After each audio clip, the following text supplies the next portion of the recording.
All right, we've got a few minutes for some questions. I know there's some hard questions coming up. Yeah, please.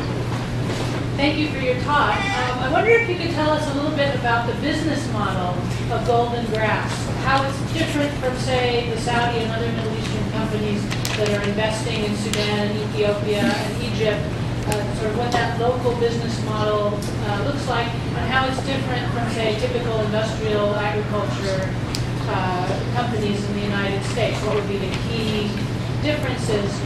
And then a subsidiary question. I'm really interested in the idea of returning to what you might think of as an Islamic notion of hedging, not for speculation, but to offset all the different kinds of risks that you've talked about today. I wonder if you could talk about an alternate model of hedging, an alternate model of a derivative economy that might be interesting to the world where derivatives are such a source of instability. My Lord, you're smart.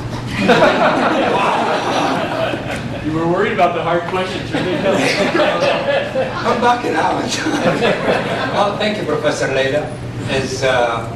First of all, if you notice, I said we should take a full advantage of all the market derivative investment and tools. But if you notice, I have put a big clause.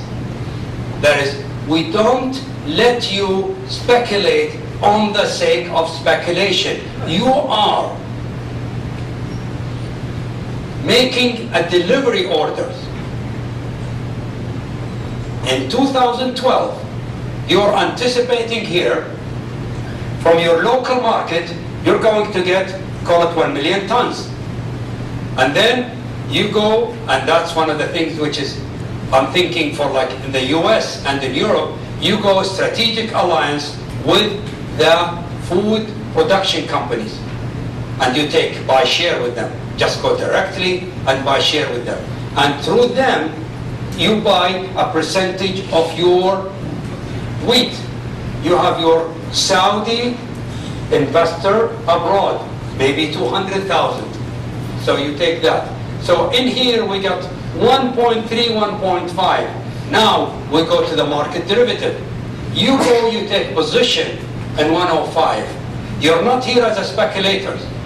We're not here to make you money. We don't need your geniusities or your smartness and to be a genius and say, oh, I want to make you money. Thank you very much. We don't need you to make money.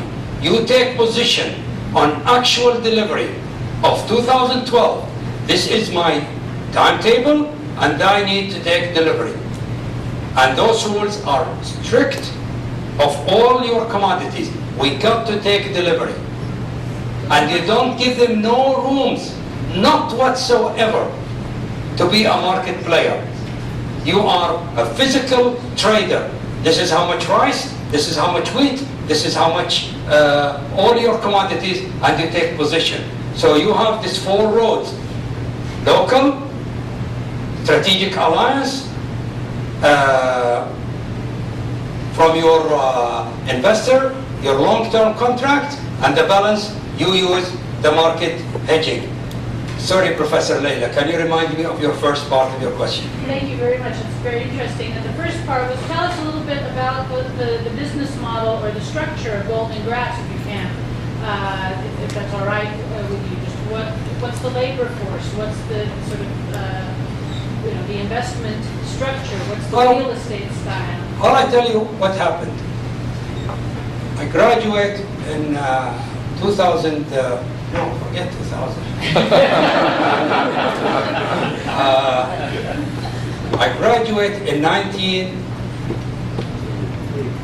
finished courses in 1979. And my wife was pregnant, and I don't want to graduate.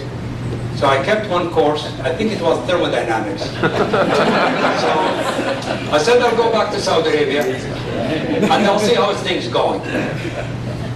So I went back to Saudi Arabia, worked there for about 7 months, 8 months, and then I know I have to just forget my masters and all that, just go back to work.